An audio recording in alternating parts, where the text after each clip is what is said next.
সব দিবে? তাহলে লাভ করলাম নাকি লস করলাম বলেন? যারা বাইরে এদিক সেদিক ঘোরাফেরা করছে ওরা কি এই সবটা পাবে? কখনো পাবে না। আজকের আমরা যারা এখানে বসে আছি আমাদেরকে আল্লাহ পাক রব্বুল আলামিন দেখছেন? একটু আওয়াজ দিয়ে বলেন, আমাদেরকে আল্লাহ দেখছেন? যারা বাইরে বাজারে এদিক সেদিক ঘোরাফেরা করছে ওদেরকে কি আল্লাহ দেখছেন বলেন? কিছু কিছু মানুষ কিন্তু বলছে, কিছু কিছু মানুষ বলছে না। তার মানে বোঝা যাচ্ছে আল্লাহ পাক রব্বুল আলামিন কিছু মানুষকে দেখছে আর কিছু মানুষকে দেখছেন না। এটাই নাকি? এইটা না। ভালো করে বুঝতে হবে আল্লাহ আমাদের কেমনভাবে দেখেন, আল্লাহ আমাদের খোঁজ খবর কেমনভাবে নেন। আল্লাহর পয়গম্বর সুলাইমান আলাইহিস সালাতু ওয়াস সালাম তিনি বিশাল বড় একটা পাথরের গায়ে হেলান দিয়ে সমুদ্রের তীরে উনি বিশাল এই যে সাম্রাজ্য আল্লাহ সৃষ্টি নিয়ে গবেষণা করছে, চিন্তা করছে যে বিশাল সমুদ্র আল্লাহ কিভাবে তৈরি করলো। উনি বিভিন্ন দিকে লক্ষ্য করছে আর এই চিন্তা করছে। হঠাৎ করে লক্ষ্য করে দেখলেন যে ওনার সামনে দিয়ে একটা পিঁপড়া সে বড় একটা গমের দানা টেনে নিয়ে আস্তে আস্তে সমুদ্রের দিকে যাচ্ছে। কোথায় যাচ্ছে বলেন? আওয়াজ দিতে হবে, নাহলে তো কথা হবে না। হবে বলেন? এখন ওই সমুদ্রের দিকে যখন যাচ্ছে তখন আল্লাহর পয়গম্বর সুলাইমান আলাইহিস সালাম সব কিছু দেখা বাদ দিয়ে ওই পিঁপড়ার দিকে নজর দিলেন। দেখলেন যে পিঁপড়া বড় একটা গমের দানা টেনে নিয়ে সমুদ্রের কিনারে গেল। এখন সেখান থেকে পানির ভিতরে ওই যে সমুদ্রের ভিতর থেকে একটা বড় ব্যাঙ ভেসে উঠেছে। ব্যাঙ ভেসে ওঠার পরে এই পিঁপড়া তার ওই যে গমের দানা ব্যাঙের গালের ভিতরে দিয়ে পিঁপড়ার গন্তব্যে চলে যাচ্ছে আর ব্যাঙের গন্তব্যে চলে যাচ্ছে। এখন আল্লাহর পয়গম্বর সুলাইমান আলাইহিস সালাম এই দৃশ্য দেখে অবাক হলেন। কি ব্যাপার? ব্যাঙ তো আগে পিঁপড়াকে খেয়ে ফেলার কথা ছিল, কি ছিল না? কিন্তু পিঁপড়াকে ব্যাঙ আগে খেলো না। ওই যে গমের দানা নিয়ে সে তার গন্তব্যে আর পিপিলিকা তার গন্তব্যে চলে যাচ্ছে। এর কারণটা কি? এইটা জানার জন্য পিঁপড়াকে আল্লাহর পয়গম্বর সুলাইমান আলাইহিস সালাম ডাক দিলেন। এখন বলেন আল্লাহর পয়গম্বর সুলাইমানের কথা পিপিলিকা শুনবে কি শুনবে না বলেন তো? শুনবে। কিসের জন্য? আল্লাহর পয়গম্বর সুলাইমান আলাইহিস সালামের মুজিজা ছিল এটা। যত পশু পাখি কীট পতঙ্গ সব তাদের সব ভাষাগুলো সুলাইমান আলাইহিস সালাম বুঝতেন এবং তারাও সুলাইমান আলাইহিস সালামের ভাষা বুঝতেন। সুবহানাল্লাহ বলেন। এখন হযরত সুলাইমান আলাইহিস সালাম পিপিলিকাকে ডাক দিয়েছেন। পিপিলিকা এসেছে, বলছে একটু আগে যে দৃশ্য দেখলাম এর ব্যাখ্যা বর্ণনা দেয়। এবার পিপিলিকা বলছে আল্লাহর পয়গম্বর সুলাইমান আপনি প্রশ্ন করলেন যে আমি একটু আগে কোথায় গিয়েছিলাম, আপনি ভালো করে শুনে নেন। এই যে বিশাল সমুদ্র আপনি দেখতে পাচ্ছেন, এই সমুদ্রের তলদেশে কিছু পাথর আছে। ওই পাথরের নিচে চিপায় কিছু ছোট্ট ছোট্ট পোকা মাকড় আল্লাহ পাক রব্বুল আলামিন সৃষ্টি করেছেন। ওই ছোট্ট ছোট্ট পোকা মাকড়ের ভিতর থেকে কিছু পোকা মাকড় অন্ধ, তারা রিজিক তলাশের জন্য বাহিরে যেতে পারে না। ওই অন্ধ পোকা মাকড়ের রিজিক সরবরাহের জন্য আমি পিপিলিকাকে আল্লাহ নিযুক্ত করেছেন। সুবহানাল্লাহ বলেন। ভালো করে বুঝতে হবে ওই বিশাল সমুদ্রের তলদেশে পাথরের চিপায় ছোট্ট ছোট্ট পোকা আল্লাহ সৃষ্টি করেছে। তার ভিতরে কিছু পোকামাকড় অন্ধ, তারা চোখে দেখতে পায় না, রিজিক তলাশের জন্য বাইরে যেতে পারে না। ওই ছোট্ট পোকা মাকড়ের রিজিক সরবরাহের জন্য আল্লাহ পাক রব্বুল আলামিন পিপিলিকাকে নিযুক্ত করেছেন। তার মানে ওই ছোট্ট পোকা মাকড়ের খোঁজ খবরও আল্লাহ রাখেন। কথা বলেন ঠিক কিনা? তাহলে ওই ছোট্ট পোকামাকড়ের খোঁজ খবর যদি আল্লাহ রাখে, আপনি আমি আশরাফুল মাখলুকাত আমাদের খোঁজ খবর আল্লাহ রাখে না? একটু ভালো করে বুঝতে হবে, আমাদের খোঁজ খবর রাখে না? আমরা কোথায় কি করছি, কিভাবে কোন কাজ করছি, প্রত্যেকটা পদচারণা আল্লাহ পাক রব্বুল আলামিন খেয়াল করছে এবং প্রত্যেকটা কাজ আমল আমাদের এই যে দুই কান্দে যে ফেরেশতা আছে কিরামান কাতিবিন তারা কিন্তু লিপিবদ্ধ করছে। কথা বলেন ঠিক কিনা? তাহলে আল্লাহ পাক রব্বুল আলামিন সমুদ্রের তলদেশে ছোট্ট অন্ধ পোকা মাকড়েরও কি করেন? খোঁজ খবর নেন। সুবহানাল্লাহ বলবেন না? এই যে সুবহানাল্লাহ আপনারা বললেন, এই সুবহানাল্লাহ বললে লাভ নাকি লস বলেন? কতটা লাভ আমরা কিন্তু আপনার বুঝতে চাই না। হযরত সুলাইমান আলাইহিস সালামের আরেকটা মুজিজা ছিল, উনি বিশাল এরকম সিংহাসন নিয়ে পৃথিবীর এক প্রান্ত থেকে অন্য প্রান্তে চলে যেতে পারতেন। এটা আপনারা শুনছেন না? এটা মুজিজা ছিল। এই পৃথিবীতে 4 জন ব্যক্তি তাম পৃথিবী শাসন করেছে। কয়জন বলেন? 4 জন ব্যক্তি, তার ভিতরে 2 জন মুসলিম আর 2 জন অমুসলিম। আর এই দুইজন মুসলিমের ভিতরে অন্যতম প্রধান হচ্ছে সুলাইমান আলাইহিস সালাতু ওয়াস সালাম। সুবহানাল্লাহ বলেন। এই যে সুলাইমান আলাইহিস সালাতু ওয়াস সালাম বিশাল সিংহাসন নিয়ে আকাশে উড়ে যাচ্ছে বাতাসের গতিতে, এই দৃশ্য আল্লাহর এক বান্দা জমিন থেকে দেখতে পেয়েছে। আল্লাহর ওই বান্দা এই বিশাল সিংহাসন নিয়ে সুলাইমান আলাইহিস সালাতু ওয়াস সালাম যখন বাতাসের সঙ্গে উড়ে চলে যাচ্ছে, এই দৃশ্য দেখে মনের গহীন থেকে বলে উঠেছে সুবহানাল্লাহ। সবাই বলেন সুবহানাল্লাহ। যখন এই সুবহানাল্লাহ বলেছে, এই সুবহানাল্লাহ বলার সঙ্গে সঙ্গে ওই আল্লাহর বান্দা লক্ষ্য করে দেখতে পেলেন যে সুলাইমান আলাইহিস সালাতু ওয়াস সালাম যেদিক যাচ্ছিলেন বাতাসের গতিতে, ওই দিক আর যাচ্ছে না, উনি গতি পরিবর্তন করে তার দিকে চলে আসছে। এই দৃশ্য দেখার পরে ওই আল্লাহর বান্দা ভীতগ্রস্ত হয়ে গেল, ভয় পেয়ে গেল যে আমি কি বললাম, তাম পৃথিবীর প্রেসিডেন্ট বাদশাহ সুলাইমান আমার দিকে চলে আসছে, আমি কি এমন বলে ফেললাম। এইভাবে করে সে ব্যক্তি ভীতগ্রস্ত হয়ে যাচ্ছে। এদিকে সুলাইমান আলাইহিস সালাতু ওয়াস সালাম আস্তে আস্তে ওই আল্লাহর বান্দার সামনে বিশাল সিংহাসন নিয়ে বসে গেলেন। সুবহানাল্লাহ। ওই বিশাল সিংহাসন নিয়ে ওই আল্লাহর বান্দার সামনে বসে গেলেন এবং সর্বপ্রথম বললেন আসসালামু আলাইকুম, হে আল্লাহর বান্দা। সুবহানাল্লাহ বলেন। এই পৃথিবীতে চারজন বাদশাহ তামাম পৃথিবী শাসন করেছে, তার ভিতরে অন্যতম সুলাইমান আলাইহিস সালাতু ওয়াস সালাম। দেখেন কতটা নিরহংকারে তিনি এসেই প্রথম ওই আল্লাহর বান্দাকে সালাম দিলেন। সুবহানাল্লাহ বলবেন না? কিন্তু দুর্ভাগ্য হচ্ছে আমরা তো মানুষের সালাম দিতে চাই না, চাই বলেন? আমরা সবাই চিন্তা করি যে অমুক ব্যক্তি আমাকে আগে সালাম দিক, মানে আমরা একটু বড় হওয়ার চেষ্টা করি যে আমাকেও আগে সালাম দেবে, আমি আগে সালাম দেবো না। কথা বলেন ঠিক কিনা? কিন্তু তামাম পৃথিবীর বাদশাহ সুলাইমান আগে এসে ওই আল্লাহর বান্দাকে সালাম দিলেন। সুবহানাল্লাহ বলবেন না? একটু জিকির করি, লা ইলাহা ইল্লাল্লাহ, জোরে।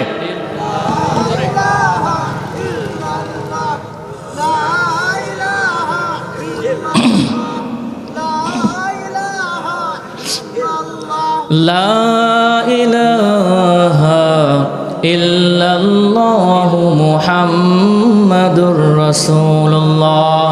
তাহলে সুলাইমান আলাইহিস সালাতু ওয়াস সালাম নিরহংকারভাবে ওই আল্লাহর বান্দাকে প্রথম সালাম দিলেন, কেননা সালাম দিলে ওই ব্যক্তির জন্য দোয়া কামনা করা হয়। কি বলা হয়? দোয়া কামনা করা হয়। আসসালামু আলাইকুম ওয়া রাহমাতুল্লাহ, মানে আল্লাহর পক্ষ থেকে তোমার উপরে শান্তি বর্ষিত হোক এবং রহমত বর্ষিত। এটা দোয়া না বলেন? অন্য অন্য ধর্মের যে সমস্ত মত বিনিময়ের যা কিছু আছে, আমাদের মুসলমানদের ধর্মের যে সালামটা এটা কিন্তু ভিন্ন।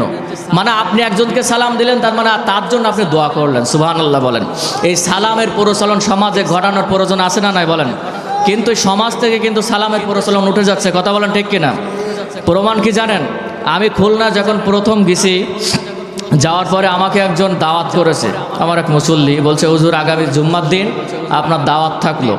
এখন আমি দাওয়াত হিসাবে জুম্মার দিন গেছি, যে ওই লোকটা যে দেখি যে 4 তলা বাড়ি। কয়তলা? 4 তলা। এখন গেটের সামনে দাঁড়িয়ে আমি সালাম দিচ্ছি, আসসালামু আলাইকুম রহমতুল্লাহ, আপনি বাড়িতে আসেন, এভাবে করে অসংখ্যবার সালাম দিচ্ছি। আমার এই সালাম দেখে ওই গেটের পাশেই ছিল আপনার একটা চায়ের দোকান। এই চাওয়ালা বলছে যে হুজুর আপনি এদিকে আসেন, মানে উনি মুচকি হাসছে আর আমাকে ডাকছে যে হুজুর আপনি আমার দিকে আসেন। এখন আমি গেছি, যে বলছে যে আপনি যে সালাম দিচ্ছেন সারা দিন যদি এভাবে করে সালাম দেন, তাহলে আপনি যাকে খুঁজছেন ওই ব্যক্তি তো সালামের জবাব দিতে পারবে না, সে তো শুনতে পাবে না। আমি বললাম কেন ভাই? বলছে সেই ব্যক্তি তো ওই 4 তলার উপরে থাকে। কয়তলা? তাহলে আমি এখান থেকে সালাম দিলে সে শুনতে পাবে বলেন? আমি বললাম ভাই তাহলে কি করা যায় বলেন তো? বলছে যে ওই যে গেট, ওই গেটের বাম সাইডে দেখেন কলিং বেল আছে। কি আছে? Calling bell. ওখানে 1 2 3 4 এরকম সুইচের নাম্বার দেওয়া আছে, আপনি 4 নম্বরটা চাপ দেন তাহলে ওই লোকটা চলে আসবে। এখন আমি সেভাবে গেছি, আমি কিন্তু নতুন যখন খুলনায় গিয়েছি তখনকার ঘটনা। এখন আমি ওই 4 নম্বরে যখনই চাপ দিছি, চাপ দেওয়ার সঙ্গে সঙ্গে কয়েকটা কুকুর ঘেউ ঘেউ করে উঠেছে। আমি এই কুকুরের ডাক শুনে ভয়তে ওখান থেকে দ্রুত চলে ওই যে চায়ের দোকানে চলে গেলাম। আমি বললাম ভাই আমি তো 4 নম্বর চাপ দিলাম, কিন্তু কুকুর ডাকছে ওখানে তো কোনো মানুষ নাই। তখন ওই লোকটা মুচকি হাসছে আর বলছে, হুজুর ওই যে 4 তলা যে বাড়িওয়ালা, ও কলিং বেলের রিংটোন ফিট করে রেখেছে কুকুরের ডাক। কিসের ডাক? কুকুরের ডাক রিংটোন দিয়ে ফেলেছে। আর আমি বললাম ভাই পৃথিবীতে এত রিংটোন থাকতে এই ব্যক্তি কুকুরের ডাক রিংটোন দেশের কারণটা কি? বলছে সেই ব্যক্তির কাছে আপনি জিজ্ঞাসা করেন। দেখলাম যে কিছুক্ষণ পরে ওই যে বাড়িওয়ালা সে এসেছে। আমি বললাম যে ভাই, সে এসে বলছে হুজুর আপনার জন্য তো অপেক্ষা করছি, ভাত বাড়া, আপনি লেট করলেন। আমি বললাম ঠিক আছে ভাত তো খাওয়া যাবে, কিন্তু একটা প্রশ্নের জবাব দেন তো। বলছে কি? আমি বললাম যে এই পৃথিবীতে এত রিংটোন থাকতে, ভালো ভালো রিংটোন থাকতে, আপনার এই কলিং বেলের রিংটোন আপনি কুকুরের ডাক দিয়েছেন কেন বলেন? তখন ওই লোকটা বলছে যে হুজুর আর বলেন না, এই যে ফকিরের জ্বালা অতিষ্ঠ আমরা। ফকির আসে আর ওই কলিং বেলে চাপ দেয়, তাও টিপি না টিপটি, মানে সুইচ অন করবে না অন করবে, ওই 4 নম্বরে করবে। এখন আমি মনে করি আমার কোনো ব্যক্তিগত লোক এসেছে, আমি ওই 4 তলার থেকে নিচে আসি, এসে দেখি যে ফকির ওই কলিং বেলে চাপ দিচ্ছে। আমি তো জ্বালায় অতিষ্ঠ। আমার এক বন্ধু আমাকে পরামর্শ দিয়েছে যে তুমি এক কাজ করো, ওই সুইচের রিংটোন একেবারে গেটের কাছে ফিট করে রাখবা কুকুরের ডাক, তাহলে দেখবে যে আর ওই ফকিরেরা আসবে না। আমি বললাম ঠিক আছে, এর রেজাল্টটা কি হয়েছে? বলছে আমি যেদিন এই যে কুকুরের ডাক রিংটোন লাগিয়েছি, তার পরের দিন সকালে একজন বয়স্ক ফকির এসেছে। ফকির এসে ও 4 নম্বরে চাপ দিয়েছে। 4 নম্বরে যখনই চাপ দিয়েছে, কুকুর ঘেউ ঘেউ করে উঠেছে, ওর ওই ব্যাগ ওখানে রেখে ও দৌড়ে একবার চলে গেছে। আর ওই যে ফকির, সমস্ত এলাকার যত ফকির, তাদের বলছে যে অমুক বিল্ডিংয়ে সব সুইচে চাপ দিবি, কিন্তু 4 নম্বরে কিন্তু চাপ দিবি না, কেননা 4 নম্বরে কুকুর আছে। কি আছে বলেন? আমি মনে মনে বললাম যে আসলে সব কয়টা মানুষ থাকলেও, সব সুইচে মানুষ থাকলেও এই 4 নম্বরে কুত্তা আছে। কথা বলার ঠিক না? এখন ওই লোকটা কুকুরের ডাক না দিয়ে সালাম ফিট করতে পারতো না বলেন? এভাবে করে সমাজ থেকে কিন্তু সালাম বিদায় নিচ্ছে। কথা বলেন ঠিক কিনা? কিন্তু আল্লাহর পয়গম্বর সুলাইমান আলাইহিস সালাম তিনি এসেই সর্বপ্রথম ওই আল্লাহর বান্দাকে কি করলেন মনে আছে তো আপনাদের?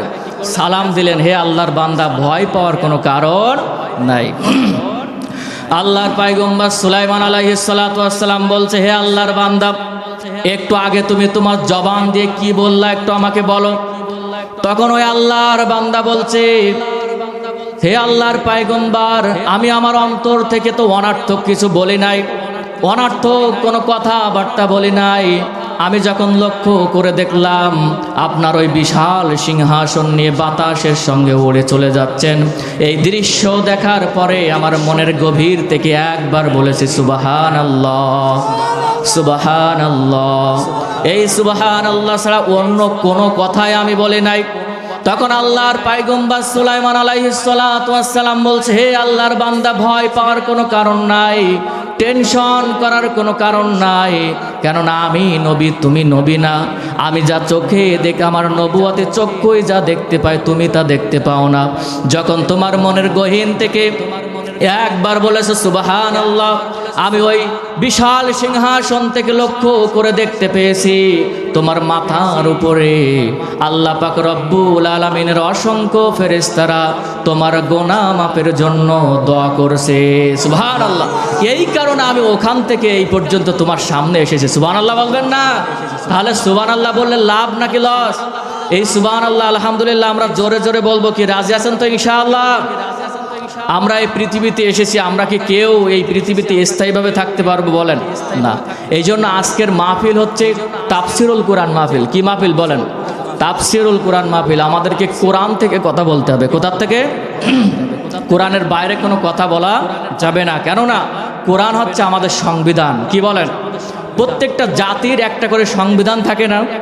এই ঠিক মুসলমান জাতিরও একটা সংবিধান আছে, সেই সংবিধানের নাম কি? কোরআনুল কারীম। এই জন্য বলা হয় constitution is the best power of nation or state. এখানে বলা হচ্ছে প্রত্যেক জাতির একটা করে আপনার সংবিধান থাকে, ঠিক তদ্রূপ মুসলমান জাতির সংবিধান হচ্ছে কোরআন। এই মুসলিম জাতি কোরআন ছাড়া অন্য কিছুই মানবে না। কথা বলেন ঠিক কিনা? সেই কোরআন মানতে রাজি আছেন তো ইনশাআল্লাহ? এই বাংলাদেশে সহ তামাম পৃথিবীতে মানুষ রচিত যে সমস্ত, মানব রচিত যে সমস্ত আইন আছে, এইগুলো আমরা মুসলমানরা কখনো মানি না। কথা বলেন ঠিক কিনা? আমাদের সংবিধান একমাত্র কোরআন। এই কোরআনের বাইরে বিন্দু পরিমাণ আমরা কিছুই মানতে রাজি না। কথা বলেন ঠিক কিনা? সেই কোরআন থেকে আমরা আজকের কথা শুনবো। আমার সঙ্গে সবাই পড়েন, আউযু বিল্লাহি মিনাশ শাইতানির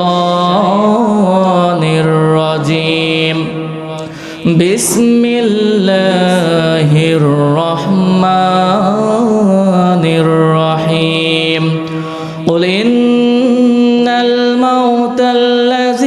تفرون منه فإنه ملاقيكم ثم تردون إلى عالم الغيب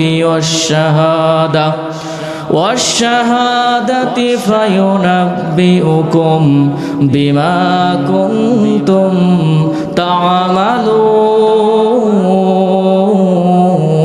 জোরে বলি আল্লাহু আকবার।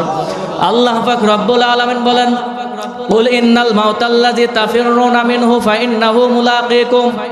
আল্লাহ পাক রব্বুল আলামিন বলেন কুল হে নবী আপনি বলে দিন ইন্নাল মাউতাল্লাযী তাফিরুনা মিনহু ফাইন্নাহু মুলাকীকুম। এই পৃথিবীতে যে সমস্ত মানুষ আছে তারা মৃত্যু থেকে বাঁচতে চায়, তারা মৃত্যু থেকে পালায়ন করতে চায়, কিন্তু তারা কোনোদিন মৃত্যু থেকে পালায়ন করতে পারবে না, বরঞ্চ মৃত্যু তাদেরকে অবশ্যই পাকড়াও করবে। কথা বলেন ঠিক কিনা? এই পৃথিবীতে আমরা মৃত্যু থেকে যতই পালাতে চাই না কেন, মৃত্যু থেকে আমরা কি পালায়ন করতে পারবো বলেন? মৃত্যু অনিবার্য। এই পৃথিবীতে যারা নাস্তিক এবং মুরতাদ আছে এরা কিন্তু আল্লাহ আছে এই কথা বিশ্বাস করে না, জানেন আপনারা? যারা নাস্তিক তারা আল্লাহ আছে এই কথা বিশ্বাস করে না। তারা বলে দেয়ার ইজ নো গড, আল্লাহ বলতে কিছুই নাই। কিন্তু তারা এই কথা বিশ্বাস করে যে এই পৃথিবী ছেড়ে আমাদেরকে চলে যেতেই, কথা বলেন, চলে যেতেই আমরা কেউ এই পৃথিবীতে স্থায়ীভাবে থাকতে পারবো না। কি পারবো বলেন? কিন্তু কখন যেতে হবে আল্লাহ পাক রব্বুল আলামিন বলেন ফাইজা জাআ আজালুহুম লা ইস্তাখিরুনা সাআতাও ওয়া লা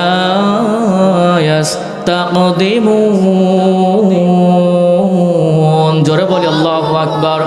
আল্লাহ পাক রব্বুল আলামিন বলেন তোমাদেরকে নির্দিষ্ট একটা সময় দেওয়া হয়েছে, এই সময় যখন হয়ে যাবে এক মুহূর্ত আগেও না এক মুহূর্ত পরেও না, ঠিক সময় মতো তোমাদের জান কবজ করা হবে, ঠিক সময় মতো তোমাদেরকে দুনিয়া ছাড়তে হবে। কথা বলেন ঠিক কিনা? এই পৃথিবীতে আমাদের সময় যখন হয়ে যাবে, সময় হওয়ার পরে এক চুল পরিমাণ আমরা আর কিন্তু থাকতে পারবো না। কি কথা বলেন? থাকতে পারবো? এই পৃথিবীতে ছেড়ে আমাদেরকে চলে যেতেই হবে। চলে যেহেতু যেতেই হবে তাহলে আমাদের ভালো মৃত্যু কামনা করতে হবে। কি কামনা করতে হবে? ভালো মৃত্যু। এই পৃথিবীতে অনেক মানুষ আছে তারা চুরি করতে যেয়ে মারা যায়, আছে না নাই বলেন? অনেকে ডাকাতি করতে যেয়ে মারা যায়, আছে না নাই? ছিনতাই করতে যেয়ে মারা যায়, আছে না নাই? বলেন এটা ভালো মৃত্যু না খারাপ মৃত্যু? ভালো করে বুঝতে হবে। আবার কিছু মানুষ আল্লাহর জমিনে আল্লাহর দিন প্রতিষ্ঠা করার জন্য, আল্লাহর জন্য তারা জীবন দেয়। কথা বলেন ঠিক কিনা? এই মৃত্যুটা ভালো মৃত্যু না খারাপ মৃত্যু বলেন? তার বাস্তব প্রমাণ বাংলাদেশে আল্লামা দেলোয়ার হোসেন সাঈদী, তিনি 40টা বছর কোরআনের দাওয়াতি কাজ করেছে। কত বছর বলেন? 40 বছর এই কোরআনের দাওয়াতি কাজ করার কারণে তাকে 13 বছর জেল খাটতে হয়েছে। কথা বলেন ঠিক কিনা? এরপরেও তিনি বিন্দু পরিমাণ মাথা বাতিলের কাছে মাথা নত করেন নাই। কথা বলেন ঠিক কিনা? অবশেষে জালেম সরকার ফ্যাসিস্ট শেখ হাসিনা তাকে ইনজেকশন পুশ করে দুনিয়া থেকে বিদায় করেছে। কথা বলেন ঠিক কিনা? এরপরেও বাতিলের কাছে মাথা নত করে নাই সেই দেলোয়ার হোসেন সাঈদী, যার নাম শোনার পরে আজও মানুষ চোখের পানি ছেড়ে আল্লাহর কাছে দোয়া করে। কথা বলেন ঠিক কিনা? কিসের জন্য? এটা হলো ভালো মৃত্যু। সুবহানাল্লাহ বলবেন না? আর এই বাংলাদেশের স্বৈরাচার শেখ হাসিনা মানুষকে জুলুম করেছে, মানুষের উপরে নির্যাতন করেছে, আলেমদেরকে ফাঁসির কাস্টে ঝুলে হত্যা করেছে। সে যখন 5ই আগস্ট এই বাংলাদেশ ছেড়ে পালিয়ে ভারতে চলে গেছে, এই বাংলাদেশে একটা মুরগির বাচ্চাও তার জন্য কাঁদে নাই। কথা বলেন ঠিক কিনা? এর কারণ একটাই, কারণ হচ্ছে দেলোয়ার হোসেন সাঈদীর যে প্রস্থান এটা ভালো প্রস্থান মৃত্যু, আর শেখ হাসিনার যে প্রস্থান এটা খারাপ প্রস্থান। কথা বলেন ঠিক কিনা? এই জন্য আমাদেরকে বিবেচনা করতে হবে আমরা কি ভালো প্রস্থান চাই না খারাপ প্রস্থান চাই? নিঃসন্দেহে ভালো। আমাদেরকে সব সময় পরিকল্পনা করতে হবে, আল্লাহর কাছে যেতে হবে যে আল্লাহ দুনিয়া থেকে যেহেতু চলে যেতেই হবে আমাকে ভালো মৃত্যু দান করো। এই দোয়া আল্লাহর হাবিব সাল্লাল্লাহু আলাইহি ওয়াসাল্লাম সব সময় করতেন। আল্লাহর হাবিব সাল্লাল্লাহু আলাইহি ওয়াসাল্লাম এই পৃথিবীতে সবথেকে আদর্শবান ব্যক্তি। কথা বলেন ঠিক কিনা? আল্লাহর হাবিবের থেকে বেশি আদর্শবান এই পৃথিবীতে আছে বলেন? যার সম্পর্কে হযরত আয়েশা রাদিয়াল্লাহু তাআলা আনহা বলেন আনতা রাজুলুন গুফিরা লাহু তাকাদ্দামা মা তাআখার। আল্লাহর হাবিব সাল্লাল্লাহু আলাইহি ওয়াসাল্লামের সামনেও কোনো গুনাহ নাই, পিছনেও কোনো গুনাহ নাই। আল্লাহ পাক রব্বুল আলামিন সব গুনাহ থেকে বিশ্ব নবীকে মাসুম করে দিয়েছেন। সুবহানাল্লাহ। সামনে পিছনে কোনো গুনাহ নাই। আহলে সুন্নাত ওয়াল জামাতের মতে পৃথিবীতে যত নবী এবং রাসূল এসেছে প্রত্যেক নবী এবং রাসূল কি বলেন? তারা সবাই মাসুম, তারা বেগুনাহ, তাদের কোনো গুনাহ নাই। বিশ্বনবী সাল্লাল্লাহু আলাইহি ওয়াসাল্লামের কোনো গুনাহ নাই। আর এই বাংলাদেশে আর একজন ব্যক্তির কোনো গুনাহ নাই। সেই ব্যক্তির নামটা কি বলেন দিন আপনারা? নবীদের জীবনে কোনো গুনাহ নাই, আর বাংলাদেশেও একজন ব্যক্তির কোনো গুনাহ নাই। এই লোকটার নাম আপনারা বলতে পারবেন? কেউ পারবেন না, সবাই চিন্তায় পড়ে গেছেন যে কোন ব্যক্তি হতে পারে যে তার কোনো গুনাহ নাই। এই যে বঙ্গবীর কাদের সিদ্দিকী নাম শুনছেন না? তার বড় ভাই আব্দুল লতিফ সিদ্দিকী, সে বলেছে যে আমার জীবনে কোনো গুনাহ নাই। কিছুদিন আগে একটা মাহফিলে যে বসে সে মাইকটা নিয়ে বলছে যে হুজুরিরা যখন দোয়া করে আল্লাহর কাছে যে আল্লাহ মাফ করে দাও, গুনাহ মাফ করে দাও, আমি তখন হুজুরদের সঙ্গে হাত উঠাই না। কেন? এই জন্য হাত উঠায় না যে আমার জীবনে কোনো গুনাহ নাই। কত বড় আল্লাহর ওলি, একটু চিন্তা করেন।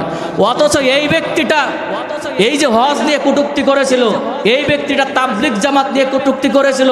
এই কটূক্তি করার কারণে তাম বাংলাদেশের মানুষ তার বিপক্ষে আন্দোলন গড়ে তুলেছিল। কথা বলেন ঠিক কিনা? সেই সময় তার মন্ত্রিত্ব পর্যন্ত শেখ হাসিনা বাতিল করতে বাধ্য হয়েছিল। কথা বলেন ঠিক কিনা? আর সে বলছে আমার জীবনে কোনো গুনাহ নাই। কত বড় আল্লাহর ওলি দেখেন। অথচ আল্লাহর হাবিব সাল্লাল্লাহু আলাইহি ওয়াসাল্লাম বলেন, কুল্লু বানি আদমা খাত্তা, প্রত্যেকটা মানুষ ভুলের ভিতরে। কুল্লু বানি আদমা খাত্তা, প্রত্যেকটা বনি আদম সন্তান ভুলের ভিতরে। আমরা কেউ ভুলের ঊর্ধ্বে নাই, প্রত্যেকটা মানুষই ভুলের ভিতরে। আল্লাহর হাবিব সাল্লাল্লাহু আলাইহি ওয়াসাল্লাম বলেন, খয়রুল কত্তাইনা তাওয়াবুন, এই পৃথিবীতে সব থেকে উত্তম ভুলকারী হলো সেই যে ভুল করার পরে আল্লাহর কাছে ক্ষমা প্রার্থনা করে। সুবহানাল্লাহ। আল্লাহর নবী বলছে কোনো মানুষ ভুলের ঊর্ধ্বে না, প্রত্যেকটা মানুষ ভুলের ভিতরে। আর উত্তম ভুলকারী হচ্ছে তারাই যারা ভুল করার পরে আল্লাহর কাছে দুই হাত তুলে ক্ষমা প্রার্থনা করে। সুবহানাল্লাহ বলবেন না? আর ও কত বড় ওলি যে বলছে আমার জীবনে কোনো গুনাহ। এই সমস্ত বিগত দিনে এই সমস্ত স্বৈরাচার, এই সমস্ত অনার্থক নাস্তিক মানুষগুলো আমাদেরকে শোষণ করেছিল। কথা বলেন ঠিক কিনা? বাংলাদেশের 68,000 গ্রামে, বাংলাদেশের প্রত্যেকটা গ্রামে গ্রামে আমাদেরকে দুর্ভারভাবে শক্ত ঘাঁটি তৈরি করতে হবে, যাতে করে আজ সামনে ভবিষ্যতে কোনোদিন আওয়ামী লীগ এই বাংলাদেশে, এই স্বৈরা শাসক এই বাংলাদেশের রাজনীতিতে না আসতে পারে। কথা বলেন ঠিক কিনা? কি রাজি আছেন তো ইনশাআল্লাহ? এখন এই পৃথিবীতে আমরা যারা আছি আমরা প্রত্যেকেই ভুলের ভিতরে, কিন্তু নবীদের কোনো ভুল নাই। কথা বলেন ঠিক কিনা? বিশেষ করে বিশ্ব নবীর সামনেও কোনো গুনাহ নাই, পিছনেও কোনো গুনাহ। সেই নবী বারবার আল্লাহর কাছে হাত তুলতেন, রব্বুল আলামিন আল্লাহুম্মা ইন্নী আসআলুকা হুসনাল খাতিমা, আল্লাহুম্মা ইন্নী আসআলুকা হুসনাল খাতিমা। ওই নবী আল্লাহর কাছে দোয়া করতেন, রব্বুল আলামিন এই পৃথিবীতে আমরা চিরদিন কেউ থাকতে পারবো না, আমাদেরকে বিদায় নিতেই হবে। বিদায় যেহেতু নিতে হবে, রব্বুল আলামিন শেষ মৃত্যুটা তুমি আমাদেরকে ভালো মৃত্যু দান করো। সুবহানাল্লাহ বলেন। আল্লাহর নবী যার সামনেও গুনাহ নাই পিছনেও গুনাহ নাই, সেই নবী বারবার আল্লাহর কাছে দোয়া করতেন, আল্লাহুম্মা ইন্নী আসআলুকা হুসনাল খাতিমা, আল্লাহ তুমি আমাকে ভালো মৃত্যু দান করো। সুবহানাল্লাহ বলবেন না? সেই ভালো মৃত্যু আমাদের কামনা করার দরকার আছে না নাই? আমরা কি ভালো মৃত্যু চাই? কে কে চাই? দুই হাত তুলে দেখাই। লিল্লাহে তাকবীর, জোরে লিল্লাহে তাকবীর। আল কোরআনের আলো সংসদে জালো, নারায়ে তাকবীর। আপনারা একটা ভুল স্লোগান দেন যে আল কোরআনের আলো ঘরে ঘরে জ্বালো। আচ্ছা, ঘরে ঘরে তো আজকের বাংলাদেশ 54 বছর স্বাধীন হয়েছে, ঘরে ঘরে আমরা জ্বালাইছি না? তা বাংলাদেশে বলেন শান্তি এসেছে বলেন? এখন আর ঘরে জ্বালিয়ে লাভ না, এখন এই কোরআন জ্বালাতে হবে সংসদে। কথা বলেন ঠিক কিনা? রাজি আছেন তো ইনশাআল্লাহ? এই জন্য এই বাংলাদেশের আনাচে কানাচে প্রত্যেকটা মানুষকে আওয়াজ তুলতে হবে। যারা কোরআনের পক্ষে, যারা কোরআনটা পার্লামেন্টে নিয়ে যেতে চায়, তাদেরকে আমরা এবার সাপোর্ট দিয়ে তাদেরকে আমরা ক্ষমতা আনবো। কথা বলেন ঠিক কিনা? কি রাজি আছেন তো ইনশাআল্লাহ? কোরআনের বাইরে আমরা যেতে পারি? কথা বলেন, যেতে পারি? এই জন্য আমাদের স্লোগান হবে আল কোরআনের আলো সংসদে জ্বালো। কথা বলেন ঠিক কিনা? সংসদে যদি এই কোরআনটাকে পাশ করা যায়, কোরআনের আইন যদি চালু করা যায়, তাহলে আমার খোদার কসম আল্লাহ পাক রব্বুল আলামিন বাংলাদেশের প্রত্যেকটা ঘরে ঘরে শান্তি পৌঁছে দিবেন। সুবহানাল্লাহ বলেন। এই জন্য আমাদের স্লোগান হবে আল কোরআনের আলো। সবাই বলেন, জোরে বলেন, আল কোরআনের আলো সংসদে জ্বালো। ঠিক আছে তো ইনশাআল্লাহ? আমরা সবাই ভালো মৃত্যু চাই। এই ভালো মৃত্যু কয়টা এবং কি কি সংক্ষিপ্ত আকারে বলবো, কি শুনতে রাজি আছেন ইনশাআল্লাহ? আল্লাহর হাবিব সাল্লাল্লাহু আলাইহি ওয়াসাল্লাম বলেন, এই পৃথিবীতে 5 ভাবে মৃত্যু বরণ করবে যারা, তারা আল্লাহর সন্তুষ্টি অর্জন করে আল্লাহর জান্নাতে চলে যাবে তারা। সুবহানাল্লাহ বলেন, একটু জিকির করি, লা ইলাহা ইল্লাল্লাহ, জোরে লা ইলাহা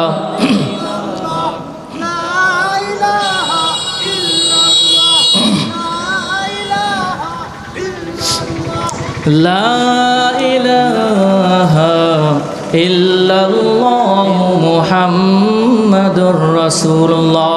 আমরা ভালো মৃত্যু চাই। ভালো মৃত্যুর উপায় কয়টা মনে রাখতে হবে কিন্তু ভালো করে। ভালো মৃত্যুর উপায় 5টা। প্রথম নম্বর ভালো মৃত্যু কোনটা? আন মুআয ইবনে জাবাল রাদিয়াল্লাহু তাআলা আনহু قال قال النبي صلى الله عليه وسلم মান কানা আখিরু কালামিহি লা ইলাহা ইল্লাল্লাহ। আল্লাহর হাবিব সাল্লাল্লাহু আলাইহি ওয়াসাল্লাম বলেন, যে ব্যক্তির শেষ বাক্য হবে, শেষ কথা হবে লা ইলাহা ইল্লাল্লাহ। সবাই বলেন কি? লা ইলাহা ইল্লাল্লাহ। আল্লাহর হাবিব সাল্লাল্লাহু আলাইহি ওয়াসাল্লাম বলেন, দাখালাল জান্নাহ, ওই ব্যক্তিটা আল্লাহর জান্নাতে চলে যাবে। সুবহানাল্লাহ। তাহলে ভালো মৃত্যু প্রথম, যে ব্যক্তি শেষ বাক্য শেষ কথা হবে লা ইলাহা ইল্লাল্লাহ, মানে মৃত্যুর সময় ওই ব্যক্তিটা দাখালাল জান্নাহ, আল্লাহর জান্নাতে চলে যাবে। সুবহানাল্লাহ। তো এখন জোরেই বলবেন, কেননা এত সহজে যদি জান্নাতে যাওয়া যায় তাহলে আর এত নামাজ পড়ে লাভটা কি? কথা বলেন। যদি এত সহজে জান্নাতে যাওয়া যায়, যে শেষ কথা লা ইলাহা ইল্লাল্লাহ বললাম আর জান্নাতে চলে গেলাম, তাহলে ইসলামে আন্দোলন করতে হবে কেন? এত সহজে যদি জান্নাতে যাওয়া যায় তাহলে যাকাত দিতে হবে কেন? জিহাদ করতে হবে কেন? আল্লাহর রাস্তায় জীবন দিতে হবে কেন? কথা বলেন ঠিক কিনা? সব কথার এক কথা হচ্ছে, যারা আল্লাহর কোরআন অনুযায়ী এবং বিশ্বনবীর হাদিস অনুযায়ী এই দুনিয়াতে চলবে, জীবন পরিচালনা করবে, মৃত্যুর সময় ঈমানি কালেমা তাদেরই নসিব হয়ে যাবে। সুবহানাল্লাহ। কিন্তু এই পৃথিবীতে যারা কোরআন এবং হাদিস অনুযায়ী চলবে না, কোরআনের উপর অটল থাকবে না, ইস্তেকামত থাকবে না, তারা হাজারো চেষ্টা করার পরেও ওই শেষ বাক্য কালেমা লা ইলাহা ইল্লাল্লাহ তাদের কপালে আসবে না। ক্লিয়ার তো কথা? এটা ভালো করে বুঝতে হবে। এই জন্য আমরা জানাজার ভিতরে একটা দোয়া পড়ি। এই জানাজার দোয়াটা কে কে পারেন একটু হাত উঠান তো। জানাজার ভিতরে যে দোয়া পড়তে হয়, এই দোয়াটা কে কে পারেন একটু হাত উঠান। কোনো লজ্জা নাই। তার মানে বোঝা যাচ্ছে যে আমাদের এখানে যারাই বসে আছি বেশিরভাগ মানুষই জানাজার দোয়াটা আমরা পারি না। তার মানে জানাজা, আমার বাপের জানাজা, আমার মায়ের জানাজা, আমার যে প্রতিবেশীর জানাজা আমি পড়তে এসেছি, আল্লাহু আকবার বলে হা করে বসে আছে। তার মানে আপনিও মারা যাবেন, আপনার পিছনে যারা দাঁড়াবে ওরাও সব হা করে দাঁড়াবে। তার মানে কেউ দোয়া করতে পারছে না। কথা বলেন ঠিক কিনা? কিন্তু জানাজার দোয়াটা পড়ার দরকার আছে না নাই? এই জানাজার দোয়া আমরা কি পড়ি? আল্লাহুম্মা গফির লিহাইয়িনা ওয়া মাইয়িতিনা ওয়া শাহিদিনা ওয়া গায়বিনা ওয়া সাগীরিনা ওয়া কাবীরিনা ওয়া যাকারিনা ওয়া উনসানা আল্লাহুম্মা মান আহইয়াইতাহু মিন্না ফাহিহি আলাল ইসলাম ওয়া মান তাওয়াফফাইতাহু মিন্না ফাতাওয়াফফাহু আলাল ঈমান। আল্লাহু আকবার বলি। এখানে আল্লাহ পাক এখানে আমরা দোয়ায় কি বলতেছি জানেন? দোয়া করতেছি আল্লাহুম্মা মান আহইয়াইতাহু মিন্না ফাহিহি আলাল ইসলাম। হে আল্লাহ, আমরা জীবনে যতদিন বেঁচে থাকবো পৃথিবীতে ততদিন যেন ইসলামের উপরে চলতে পারে। কিসের উপরে? ইসলামের উপরে। ওয়া মান তাওয়াফফাইতাহু মিন্না ফাতাওয়াফফাহু আলাল ঈমান। এবং যখন মৃত্যুবরণ করব তখন যেন ঈমানের সাথে মৃত্যুবরণ করতে পারে। তার মানে ভালো করে বুঝতে হবে, যারা ইসলামের উপরে দুনিয়ায় অটল ছিল না, টিকে ছিল না, তারা মৃত্যুর সময় হাজার চেষ্টা করেও কালেমা পড়তে পারবে বলেন? তার বাস্তব প্রমাণ হচ্ছে ফেরাউন। এই ফেরাউন কিন্তু 1600 বছর রাজত্ব করেছিল। কত বছর বলেন? এই ফেরাউন মূসা আলাইহিস সালাতু ওয়াস সালামকে এই পৃথিবীতে আসতে দিবে না, এই জন্য 25,000 ছোট্ট শিশু হত্যা করেছিল। নাউজুবিল্লাহ বলবেন না? 25,000 শিশু হত্যা করেছিল। মূসা আলাইহিস সালাতু ওয়াস সালামকে এই পৃথিবীতে আসতে দিবে না। কিন্তু মূসা আলাইহিস সালাতু ওয়াস সালামের এই আগমনকে কি সে ঠেকাতে পেরেছিল? আল্লাহর উপরে কোনো আছে বলেন? শক্তিধর কেউ আছে? আল্লাহ যেটা চাইবে সেটাই হবে, আল্লাহ যেটা না চাইবে সেটা কখনো হবে। এখন মূসা আলাইহিস সালাতু ওয়াস সালাম কিন্তু এই পৃথিবীতে আসলেন এবং বড় হলেন এবং নবুয়াতের দাওয়াত দিনের দাওয়াত দেওয়া শুরু করলেন। ফেরাউন দেখলো যে মূসার এই দাওয়াত বন্ধ করতে গেলে মূসাকে হত্যা করতে হবে। কি করতে হবে? মূসাকে হত্যা করার জন্য ফেরাউন ৭০,০০০ ঘোড়া এবং সেনাবাহিনী নিয়ে মূসা আলাইহিসসালামকে তাড়া করলো। মূসা আলাইহিসসালাম যখন ওই যে লোহিত সাগর পর্যন্ত গেলেন, ঠিক সেই সময়ে মূসা আলাইহিসসালামের যে সঙ্গী সাথীরা ছিল তারা বলল, হে আল্লাহর পয়গম্বর মূসা, আমরা তো পাকড়াও হয়ে গেছি। তখন মূসা আলাইহিসসালাম বললেন, কাল্লা, কখনো না, সায়াহদিন, আমার আল্লাহ পাক রব্বুল আলামিন আমাদের অবশ্যই একটা পথ বের করে দিবেন। সুবহানাল্লাহ। এই কথাটা আল্লাহ পাক রব্বুল আলামিনের কাছে অত্যন্ত পছন্দ হয়ে গেলেন। আল্লাহ পাক রব্বুল আলামিন বললেন, হে মূসা, তোমার হাতে ওটা কি? লাঠি। ওই লাঠিটা তুমি ওই সমুদ্রের ভিতরে ফেলে দাও। যখনই ফেলে দিল, দেওয়ার সঙ্গে সঙ্গে বিশাল বড় রাস্তা হয়ে গেল। সুবহানাল্লাহ বলবেন না? মূসা আলাইহিসসালাম নির্বিঘ্নে ওই যে নদী পার হয়ে গেলেন রাস্তা দিয়ে। এদিকে ফেরাউন এসে দেখে আরে বিশাল বড় বাজানের তৈরি করা কি রোড হয়ে আছে। এখন ফেরাউনের সৈন্যরা বলছে যে বাদশাহ নামদার ফেরাউনকে বলছে, এই রাস্তাটা তৈরি করলো কে? এখানে তো রাস্তা ছিল না। ফেরাউন নিজের নামে ক্রেডিট নিয়ে বলছে যে এই রাস্তাটা আমি তৈরি করেছি। নাউজুবিল্লাহ বলবেন না? রাস্তা তৈরি করেছে কে? আর ক্রেডিট নিচ্ছে কার নামে? ফেরাউনের নামে। আপনি লক্ষ্য করে দেখেন, এই পৃথিবীতে যারা নব্য ফেরাউন আছে, ওরাও জনগণের টাকা দিয়ে বিভিন্ন কিছু করে নিজের নামে ক্রেডিট নেয়। কথা বলেন ঠিক কিনা? তারা এই যে পদ্মা সেতু তৈরি করেছে জনগণের টাকা দিয়ে, কথা বলেন, আর বলে আমি তৈরি করেছি। আবার এই যে মোবাইলগুলো আমরা আমাদের টাকা দিয়ে কিনেছি, তারা বলছে যে মোবাইল দিয়েছে কে? ওই যে কাওয়া, মনে আছে কাদের? মোবাইল দিয়েছে কে? সবাই বলছে শেখ হাসিনা। আচ্ছা, এই ফোন কি শেখ হাসিনা দিয়েছে? আমার বাপের টাকা দিয়ে আমি ফোন কিনেছি, আর শেখ হাসিনা নিজের নামে ক্রেডিট নিয়েছে যে এই ফোনটা দিয়েছে আমরা। অথচ ভালো করে লক্ষ্য করে দেখেন, ওই জামানার যে ফেরাউন আল্লাহ তৈরি করেছে, নিজের নামে ক্রেডিট নিয়েছে, আর এই জামানার যে নব্য ফেরাউন সেও কিন্তু নিজের নামে ক্রেডিট নিয়েছে। কথা বলেন ঠিক কিনা? ওরা সবই একই, কিন্তু একটু পার্থক্য আছে। সেটা কি জানেন? ওই জামানার ফেরাউন ছিল পুরুষ, আর এই জামানার ফেরাউন ছিল মহিলা। কথা বলেন ঠিক কিনা? এদের কাজই হচ্ছে নিজের নামে সবসময় ক্রেডিট নেওয়া। এখন ফেরাউন বলছে এটা আমার তৈরি, আমি তৈরি করেছি, যেহেতু ও বলেছিল আনা রব্বুকুমুল আলা, আমি তোমাদের রব। এই যারা রাজনীতি করে, যারা বাচ্চা, এই রাজনীতিবিদদের কিন্তু একটু বেশি বুদ্ধি হয়। কি হয় বলেন তো? একটু বেশি বুদ্ধি হয়। একটা উদাহরণ দিলে আপনারা বুঝতে পারবেন। একটা মহিলা, সে তার স্বামীকে বলছে, আমাদের যে সন্তানটা হয়েছে, এই সন্তান তো আমরা লেখাপড়া করাচ্ছি, অনেক টাকা খরচ করাচ্ছি, আসলে এ বড় হয়ে যে কি হবে আমার খুবই চিন্তা হয়। মহিলা বলছে, মানে মা বলছে। তখন স্বামী বলছে, কোনো চিন্তার কারণ নাই, তোমার সন্তান বড় হয়ে কি হবে সেটা আগামীকাল তোমাকে আমি বলে দেব। এখন বলছে ঠিক আছে, কিভাবে বলে দাও, আমি আগামীকালকের অপেক্ষায় রইলাম। পরের দিন ওই যে লোকটা, সে অফিসে গেছে, অফিস থেকে বেতন উঠিয়েছে, পকেট ভর্তি টাকা নিছে এবং একটা খুব সুন্দর দেখে কোরআন শরীফ কিনেছে। কি কিনেছে? কোরআন শরীফ। আর মদের দোকান থেকে যে বড় এক বোতল মদ কিনেছে। কি কিনেছে? এই তিনটা জিনিস কিনে বাড়ি যখন এসেছে, স্ত্রী দেখেই বলছে, সর্বনাশ, এটা কি করেছো? এক হাতে কোরআন শরীফ, পকেটে টাকা, আবার বাম হাতের ভিতরে তোমার মদের বোতল। এই যে কোরআন শরীফে এক হাতে আর এক হাতে মদের বোতল, এটা কখনো ঠিক না। কথা বলেন ঠিক? এটা হারাম। আর কি কোরআন কি একসঙ্গে করা জায়েজ আছে বলেন? না, কখনো ঠিক না। এখন বলছে যে এটা কি করেছো? তখন বলছে এই তিনটা জিনিস না হলে তো তোমার পরীক্ষা করা যাবে না। তা কিভাবে পরীক্ষা করবা? বলছে যে সন্তান যখন প্রাইভেট পড়ে বাড়িতে আসবে, ওই দরজার সামনেই আমরা টেবিলের উপরে এই তিনটা জিনিস রাখবো। একটা কোরআন শরীফ রাখবো, আর এই টাকাগুলো রাখবো, আর ওই যে মদের বোতলটা। যদি তোমার সন্তান ঘরে ঢুকে কোরআনটা ধরে, তাহলে বুঝে নেবে যে এটা আল্লাহর ওলি হবে। সুবহানাল্লাহ বলবেন না? আর যদি টাকা ধরে, তাহলে বুঝে নেবে এটা বড় হয়ে ব্যবসায়ী হবে, বড় ব্যবসায়ী। আর যদি মদের বোতলটা ধরে, তাহলে বুঝে নেবে যে এটা হবে কি বলেন? মাতাল হবে। কি হবে? মাতাল। এখন এইভাবে করে রেখে দিয়ে ওরা কিন্তু আলাদা একটা ঘরে উকি দিচ্ছে, সেখানে পালিয়েছে, যে দেখা যাক যে আজকে কি হয়। এখন ওই সন্তানটা প্রাইভেট পড়ে বাড়িতে দরজা খুলেই দেখে সর্বনাশ, একই টেবিলে কিছু টাকা, আবার একটা কোরআন শরীফ, আবার মদের বোতল। সে কিন্তু খুবই টেনশনে পড়ে গেছে যে কোনটা আমি নেব। অনেক সময় চিন্তা ভাবনা করে সর্বপ্রথমটা ওই যে কোরআনটা নিল, কোরআনটা নিয়ে বুকের ভিতরে জড়িয়ে নিল। সুবহানাল্লাহ। তো এখন বলছেন, একটু পরে বুঝতে পারবেন। এই যে কোরআন শরীফটা যখন বুকের ভিতরে নিল, নেওয়ার পরে চুমা খেলো, চুমা খাওয়ার পরে ওই যে তাক ছিল বাড়ির ভিতরে তাকের উপরে রেখে দিল। কিছুক্ষণ পরে ওই যে টাকাটা নিয়েছে, কে নিয়েছে?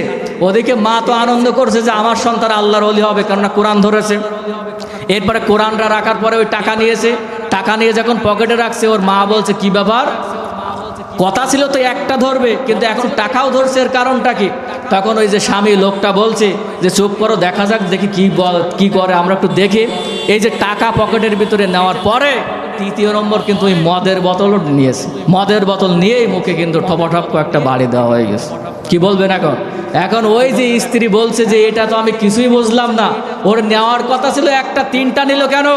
তখন ওই যে স্বামী বলছে যে এটা তুমি বুঝবা না, ও আলেমও হবে না, ও মদখোর হবে না, ও বড় ব্যবসায়ী হবে না, ও এই সমাজের একজন রাজনীতিবিদ হবে। কি বিদ হবে? রাজনীতিবিদ। কেননা রাজনীতিবিদদের কিন্তু সব গুণ থাকা লাগে, কথা বলেন ঠিক কিনা? আমরা বিগত সময় যখন কোরআনের তাফসির করেছে, ওই লোকটা রাজনীতিবিদ এসে আমাদের হাতে হাত দিয়েছে, কোরআনটা নিয়ে চুমু খেয়েছে। আবার একই লোক যখন স্টেজ থেকে নেমেছে, আমরা হকের কথা বলার কারণে থানায় ফোন দিয়ে আমাদেরকে কিন্তু থানায় ফোন দিয়ে আমাদেরকে অ্যারেস্ট করিয়েছে, কথা বলেন ঠিক কিনা? ওই একই নেতা আবার রাতের বেলায় 2-3 বোতল মদ না খেলে ঘুম হয় না, কথা বলেন ঠিক কিনা? তার মানে রাজনীতিবিদদের কিন্তু চতুর্মুখী কি থাকা লাগে বলেন? সব প্রকারের বুদ্ধি থাকা। ফেরাউনের যদি বুদ্ধি না থাকতো তো এত বছরও তো রাজনীতি করতে পারতো না, ক্ষমতা থাকতে পারতো না, কথা বলেন ঠিক কিনা? এখন ফেরাউন বলছে যে এই রোডটা আমি তৈরি করেছি, তোমরা সবাই নেমে যাও।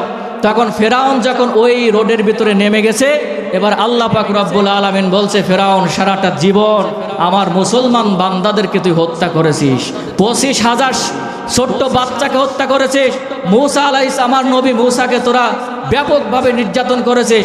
আজকে তো সেই দিন পানিকে আল্লাহ পাক রব্বুল আলামিন অর্ডার করলেন, আল্লাহ পাক রব্বুল আলামিনের অর্ডারে পানি তার সমস্ত শক্তি দিয়ে ফেরাউনকে একবার উপরে আর একবার একেবারে পানির নিচে এভাবে করে তাকে চুপাতেই লাগলো। আল্লাহু আকবার বলেন। এখন বলেন পানি কার কথা মানে? বলেন পানি কার কথা শুনে? সবাই একটু জিকির করে লা ইলাহা ইল্লা, জোরে লা ইলাহা ইল্লাল্লাহ।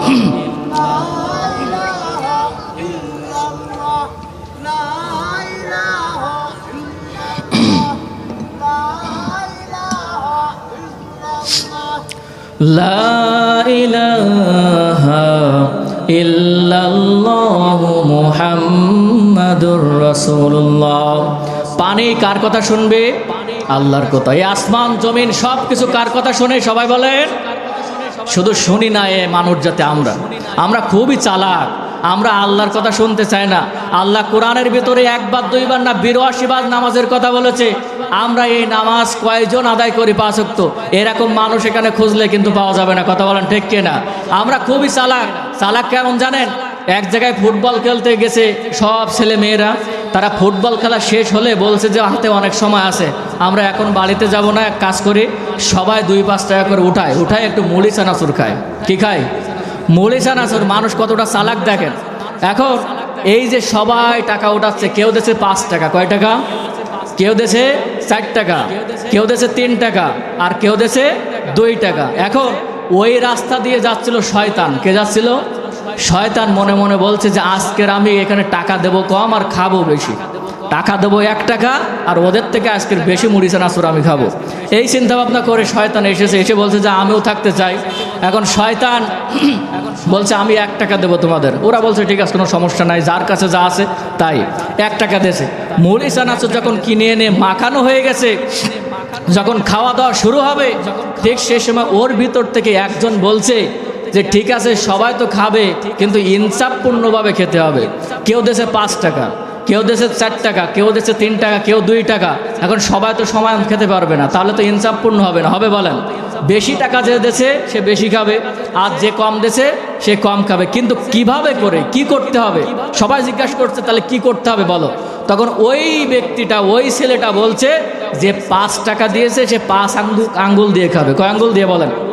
যে 5 টাকা দিয়েছে 5 আঙ্গুল দিয়ে খাবে, আর যে 4 টাকা দিয়েছে সে 4 আঙ্গুল দিয়ে খাবে। কয় আঙ্গুল? আর যে 3 টাকা দিয়েছে সে 3 আঙ্গুল দিয়ে খাবে, আর 2 টাকা যে দিয়েছে সে 2 আঙ্গুল দিয়ে খাবে, আর যে 1 টাকা দিয়েছে সে খাবে 1 আঙ্গুল দিয়ে। এবার বলেন 1 আঙ্গুল দিয়ে কি মুড়ি চানাচুর খাওয়া যায়? ওই শয়তানটা ওই ব্যক্তির দিকে, ওই ছেলেটার দিকে তাকিয়ে বলছে, আল্লাহ শয়তান আমি না ও। আমি তো অবাক হয়ে গেলাম, শয়তান আমি না ও। এই মানুষ জাতি কিন্তু খুবই চালাক, পৃথিবীতে যা কিছু আছে সব কিছু আল্লাহর হুকুম মানতে চায়, শুধুমাত্র আল্লাহর নিয়ামত খাওয়ার পরেও এই মানুষ জাতি কিন্তু আল্লাহর হুকুম মানতে চায় না। কথা বলেন ঠিক কিনা?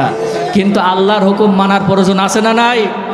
ফেরাউনকে যখন পানি অর্ডার মোতাবেক ওই একবার উপরে একবার নিচে করতে লাগলো, সেই সময় ফেরাউন বলল, ওয়ালা আমানতু আন্নাহু লা ইলাহা ইল্লাল্লাযী আমানাত বিহি বানু ইসরাঈল। আল্লাহ আমি তোমার উপর ঈমান আনলাম যেভাবে বনি ইসরাঈলরা এনেছে, আর ওয়ানা মিনাল মুসলিমিন, আমি মুসলমানদের ভিতরে একজন। এখন বলেন আল্লাহ পাক রব্বুল আলামিন এই সময় কি তার ঈমান গ্রহণ করবে? বলেন।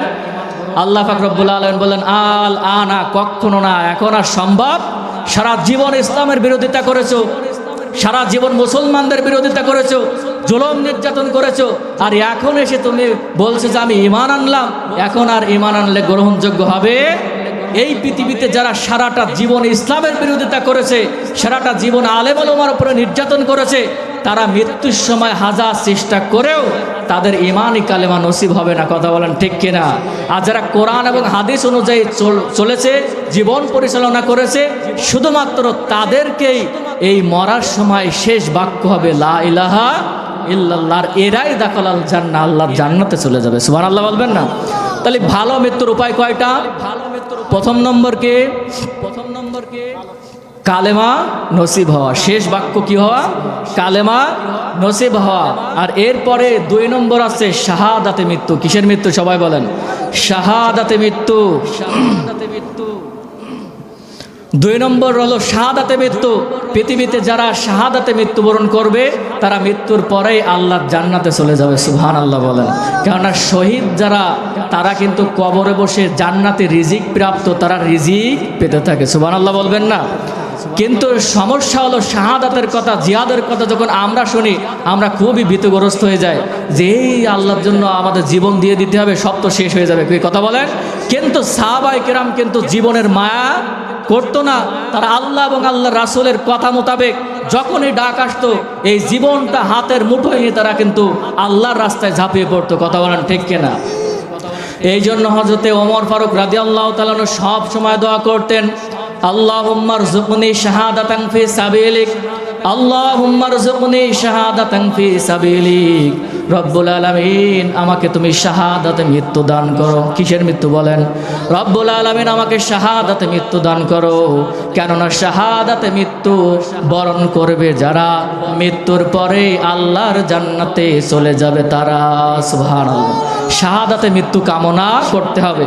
এই পৃথিবীতে আপনারা জানেন হিজকিল নামক একজন ব্যক্তি ছিল, ফেরাউনের কোষাধ্যক্ষ। শাহাদাতে মৃত্যু তারা কেমনভাবে বরণ করেছে আমি সেটা বোঝাতে চাচ্ছি। এই যে হিজকিল ফেরাউনের কোষাধ্যক্ষ ছিল, এই হিজকিল এবং তার পরিবার সহ কিন্তু মূসা আলাইহিসসালামের হাতে হাত রেখে কি হয়েছিল? মুসলমান হয়েছিল। এই খবর কেউ জানতো না। কিন্তু হঠাৎ করে একদিন হিজকিলের স্ত্রীও আবার ফেরাউনের রাজ দরবারে কর্মচারী কাজ করত। হঠাৎ করে হাত থেকে একদিন একটা যন্ত্র পড়ে গেছে, আর সে মনের অজান্তেই বলছে যে কাফেররা সব ধ্বংস হোক। কি বলছে? কাফেররা। এখন পাশ থেকে আর একজন কর্মচারী এই কথা শুনেছে, শুনে ওই যে ফেরাউনের রাজ দরবারে যে বলছে যে জাফনা হিজকিলের স্ত্রী, সে মনে হয় মুসলমান হয়ে গেছে, সে মনে হয় ইসলাম ধর্ম গ্রহণ করেছে, কেননা সে একটু আগে বলেছে কাফেরেরা সব ধ্বংস। এখন এই কথা শোনার পরে ফেরাউন বলছে ঠিক আছে, তাকে ডেকে আনো। হিজকিলের স্ত্রীকে ফেরাউনের কাছে ডেকে আনা হলো। বলল তুমি কি ইসলাম ধর্ম গ্রহণ করেছো, কালেমা পড়েছো? তখন হিজকিলের স্ত্রী জীবনের মায়া বলে গিয়ে বলছে, হ্যাঁ আমি মূসার প্রতি ঈমান এনেছি, আল্লাহর প্রতি ঈমান এনেছি। আল্লাহু আকবার বলে। এই হিজকিলের স্ত্রী যে অকপটে স্বীকার করলো, সে জানতো না যে ফিরআউনের সামনে যদি বলে আল্লাহর উপর ঈমান এনেছি তাহলে আমাকে নিশ্চিত হত্যা করবে। কি জানতো না? এরপরেও ঈমানে বল তারা শাহাদাতে মৃত্যুকে আলিঙ্গন করত। এই জন্য তারা বলেছে হ্যাঁ আমি ঈমান এনেছি, আমি ঈমান এনেছি। তখন ফেরাউন বলছে ঠিক আছে, কোনো সমস্যা নাই, তুমি যদি এই মুহূর্তে আমার সামনে ওই কালেমা না ছাড়ো তাহলে তোমার উপরে জুলুম এবং কঠিনভাবে নির্যাতন করা হবে। হিজকিলের স্ত্রী এবার সমস্ত শক্তি একত্রিত করে বলছে, হে ফেরাউন শুনে নাও, এই আসমান ওই আসমান যে মালিক সৃষ্টি করেছে, এই জমিন যে মালিক সৃষ্টি করেছে, তোমাকে যে মালিক সৃষ্টি করেছে, আমাকে যে মালিক সৃষ্টি করেছে, ওই মালিকের উপরে আমি ঈমান এনেছি। কাজে ওই মালিকের যে ঈমান আমি এনেছি, ওই ঈমান থেকে বিন্দু পরিমাণ এদিক ওদিক আমি যেতে পারবো না। আল্লাহু আকবার বলে সমস্ত সব কিছুকে উপেক্ষা করে সাফ জানিয়ে দিল যে আমি তোমার উপরে ঈমান আনতে পারবো না, আমি ঈমান এনেছি আল্লাহর। তার মানে কি, এই জমিন যে মালিক সৃষ্টি করেছে, আসমান যে মালিক সৃষ্টি করেছে, ওই মালিকের উপরে ঈমান এনেছে। এখন ফেরাউন বলছে ঠিক আছে, তোমাকে ঈমান ছাড়তে হবে, তোমার প্রতি একটু কৌশল অবলম্বন করি, তোমাকে ডাইরেক্ট মারবো না। কিভাবে? ওই যে সৈন্যদেরকে পাঠিয়ে দিয়েছে, এই হিজকিলের বাড়িতে কে কে আছে যাও দেখে আসো।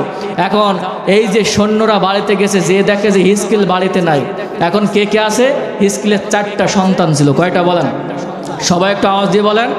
ঘুমালে হবে না, আমার সঙ্গে কথা বলতে হবে। এরপরে আমাদের প্রধান মেহমান আসবে, খুবই অত্যন্ত ভালো আলোচনা করেন, শুনলে আপনারা বুঝতে পারবেন। আমি খুব দ্রুত শেষ করে দেবো ইনশাল্লাহ। এখন এই যে হিজকিলের বাড়িতে যে দেখে যে কেউ বাড়িতে নাই, শুধু 4টা সন্তান আছে। একটার বয়স 6 বছর। কয় বছর? আর একটার বয়স 4 বছর। কয় বছর? আর একটার বয়স 2 বছর। 3টা হয়ে গেল। আর একটার বয়স মাত্র 1 সপ্তাহ। কত সপ্তাহ? 1 সপ্তাহ। এখন ওই সেনাবাহিনীরা, ফেরাউনের সেনাবাহিনীরা হিজকিলের বাড়ি থেকে ওই 4টা সন্তান ধরে নিয়ে এসেছে।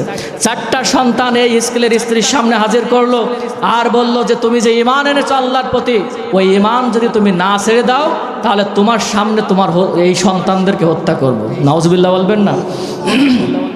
কিন্তু হিজকিলের স্ত্রী এবারও বলছে, আমি যে আল্লাহর প্রতি ঈমান এনেছি, ওই ঈমানের উপরে অটল থাকবো, 1 চুল পরিমাণ এদিক ওদিকে যাব না। এই কথা বলার সঙ্গে সঙ্গে ফেরাউন ওই যে 6 বছরের বড় সন্তান তাকে ধরেছে। ধরার সঙ্গে সঙ্গে ওই যে আপনার বড় কড়াইয়ের ভিতরে তেল জলজল করছিল, সেখানে টকবক করছিল, ওই সন্তানটিকে ধরে ওই কড়াইয়ের ভিতরে ছেড়ে দিল। দেওয়ার সঙ্গে সঙ্গে ওই ছেলেটা চিংড়ি মাছের মতো ভাজি হয়ে গেল। আল্লাহু আকবার বলেন। চিংড়ি মাছের মতন ভাজি হয়ে উঠেছে। এদিকে মা কিন্তু এই দৃশ্য দেখছে। ফেরাউন বলছে তোমার বড় সন্তানকে হত্যা করা হলো, এখনো ঈমান না ছাড়লে দ্বিতীয় সন্তানকেও এভাবে পুড়িয়ে হত্যা করা হবে। ফেরাউনের স্ত্রী হিজকিল বলল, আল্লাহর কসম, যে আল্লাহর প্রতি ঈমান এনেছি, ওই ঈমান থেকে আমি 1 চুল পরিমাণ নড়ব না। আল্লাহু আকবার বলে দ্বিতীয় সন্তানটিকে ওইভাবে ওই কড়ার ভিতরে দেওয়া হলো, সেও চিংড়ি মাছের মতন ভাজি হয়ে গেল। তৃতীয় সন্তানটিকেও দেওয়া হলো। চতুর্থ যে সন্তান 1 সপ্তাহ বয়স, দুধের সন্তান, মাত্র কতদিন বয়স বলেন? 1 সপ্তাহ। সেই সন্তানটিকে ফেরাউন হাতে ধরে বলছে, হে হিজকিলের স্ত্রী, এখনো যদি ঈমান না ছাড়ো, তাহলে তোমার এই ছোট্ট 1 সপ্তাহের বাচ্চাকেও কিন্তু ওইভাবে হত্যা করা হবে। এখন হিজকিলের স্ত্রী এবার আল্লাহর দিকে নজর দিয়ে তাকালেন, আর চোখের পানি ছেড়ে দিয়ে বললেন, রব্বুল আলামিন। হিজকিলের স্ত্রী এবার আকাশের দিকে তাকালেন আর বললেন, রব্বুল আলামিন, আমার বড় সন্তানকে সে হত্যা করেছে, আমি ঈমান থেকে 1 চুল পরিমাণে এদিক ওদিকে যাই নাই। আমার মেজো সন্তানকেও হত্যা করেছে, আমি এদিক ওদিক যাই নাই। আমার 3য় নম্বর সন্তানকেও সে হত্যা করেছে, আমি এদিক ওদিক যাই নাই। কিন্তু রব্বুল আলামিন, এই যে 4র্থ নম্বরে 1 সপ্তাহের বাচ্চা, দুধের বাচ্চা, এই বাচ্চাটিকেও সে হত্যা করে ফেলবে। রব্বুল আলামিন, আমি মনে হয় ঈমানের পরীক্ষায় এবার ফেল হয়ে যাব। তখন আল্লাহ পাক রব্বুল আলামিন জিবরাইল আলাইহিস সালাতু ওয়াস সালামকে বললেন, হে জিবরাইল, হিজকিলের স্ত্রী যে ঈমানি পরীক্ষা আমি তাকে নিয়েছি, সেই ঈমানি পরীক্ষায় সে উত্তীর্ণ হয়ে গেছে। কাজে যাও দুনিয়ার ভিতরে যাও। আল্লাহ পাক রব্বুল আলামিন ওই যে ছোট্ট 1 সপ্তাহের বাচ্চার জবানটা খুলে দিলেন। ওই 1 সপ্তাহের বাচ্চা জবান দিয়ে বলছে, মা, আপনি টেনশন করবেন না, দুঃখ পাবেন না, চোখ দিয়ে পানি ঝরাবেন না, কারণ আল্লাহ পাক রব্বুল আলামিন আপনার জন্য জান্নাতের ভিতরে আপনার ঘরটা সুসজ্জিত করেছেন। আল্লাহু আকবার বলেন। আপনি টেনশন করবেন না, এই ফেরাউন আপনাকে আমাকে হত্যা করবে, আল্লাহ পাক রব্বুল আলামিন আমাদের জন্য জান্নাতের ঘর সুসজ্জিত করেছে। সুবহানাল্লাহ বলবেন না? এবার হিজকিলের স্ত্রী সমস্ত শক্তি একত্রিত করে বলল, হে ফেরাউন, আর আমরা এই দুনিয়া থাকতে চাই না, আমাদেরকে তুমি কি করো, আমরা শাহাদাতে মৃত্যু কামনা করি, তুমি আমাদেরকে হত্যা করে ফেলো। ফেরাউন এতটাই অহংকারী পাপিষ্ট ছিল যে ওই ছোট্ট 1 সপ্তাহের বাচ্চা এবং ওই যে হিজকিলের স্ত্রীকেও সে হত্যা করেছিল। তারা হাসতে হাসতে শাহাদাতে মৃত্যু, শাহাদাতে পেয়ালা পান করে আল্লাহ জান্নাতে চলে গেছে। সুবহানাল্লাহ বলবেন না? এবার ফেরাউন কিন্তু আস্তে আস্তে বাড়িতে গেছে।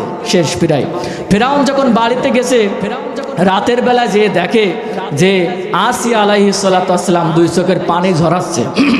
তখন ফেরাউন বলছে, কি বাবা তোমার চোখ দিয়ে পানি ঝরছে? তখন আসিয়া বলছে যে আপনি কতটা পাপিষ্ট, কতটা নিষ্ঠুর।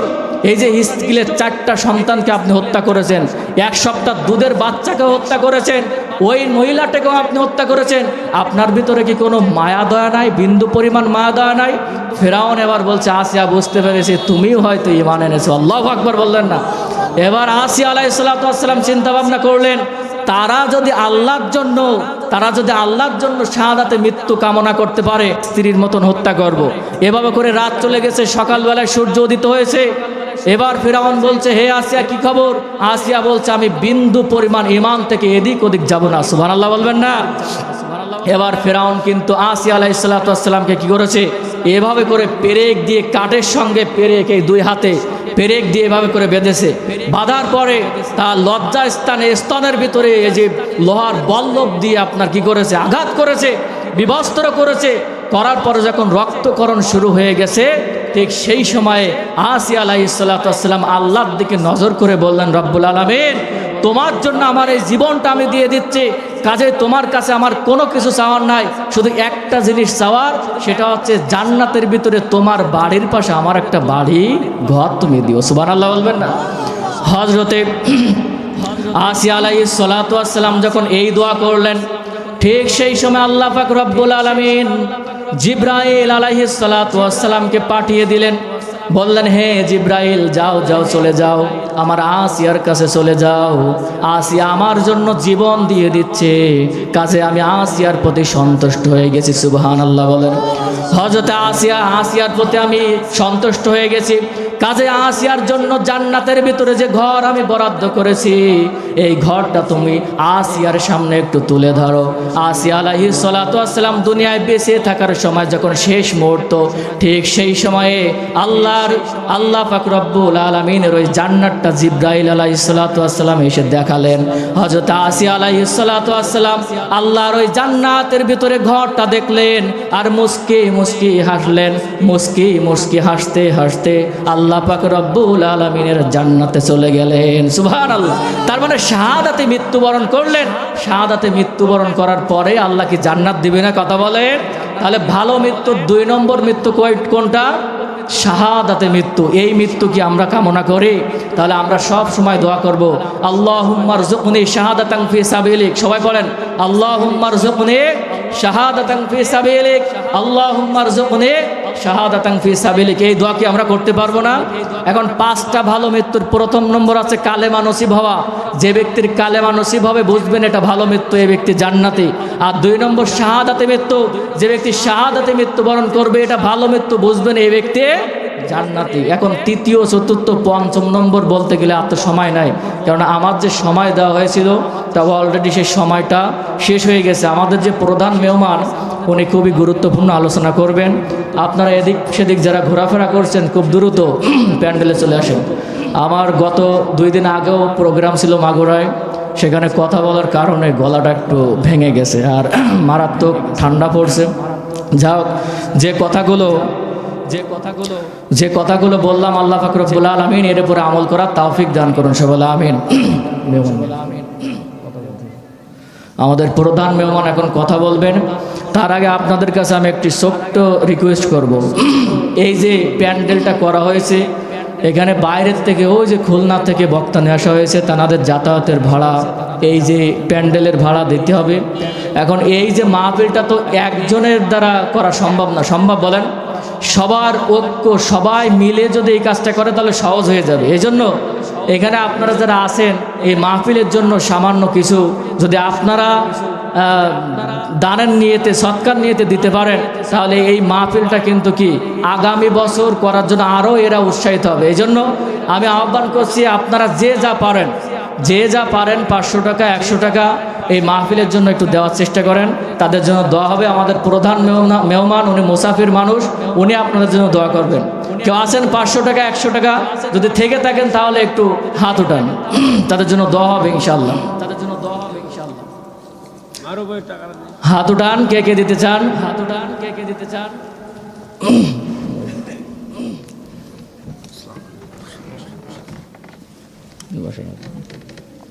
বড় জামাই অসুস্থ মানুষ। যাক, আমার খালু উনি অসুস্থ, উনি এই মাহফিলের জন্য 500 টাকা দান করেছে। আল্লাহ পাক রব্বুল আলামিন তার দানকে কবুল করুন, সবাই বলে আমিন। আল্লাহ পাক রব্বুল আলামিন তাকে শেফায়ে কামিলা আজলা দান করুন, সবাই বলে আমিন। এই মাহফিলের জন্য গতকাল অনেক মানুষ দান করেছে, অনেক মানুষ দান করেছে। আল্লাহ পাক রব্বুল আলামিন তাদের দানকে কবুল করে নেক, সবাই বলে আমিন। হ্যাঁ, নূর আলী জোয়াদ্দার তিনি 100 টাকা দান করেছেন। আল্লাহ পাক রব্বুল আলামিন তার দানকে কবুল করুন, সবাই বলে আমিন। তার জানে মালে বরকত দান করুন, সবাই বলে আমিন। তার পিতা মাতা যদি বেঁচে না থাকে, আল্লাহ পাক রব্বুল আলামিন তার পিতা মাতার কবরটাকে জান্নাতের বাগান করে দিন, সবাই বলে আমিন। আপনারা যে যা পারেন এই মাহফিলের জন্য একটু দিয়ে শরিক থাকেন। মান্না জোয়াদ্দার তিনি 300 টাকা দান করেছে। আল্লাহ পাক রব্বুল আলামিন তার দানকে কবুল করুন, সবাই বলে আমিন। সবাই একটু জোরে বলেন আমিন। এই যে এতগুলো মানুষ আপনারা আমিন বলছে, একজনের আমিন হয়তো আল্লাহ কবুল করতে পারে না, বলেন। এই জন্য কি এটা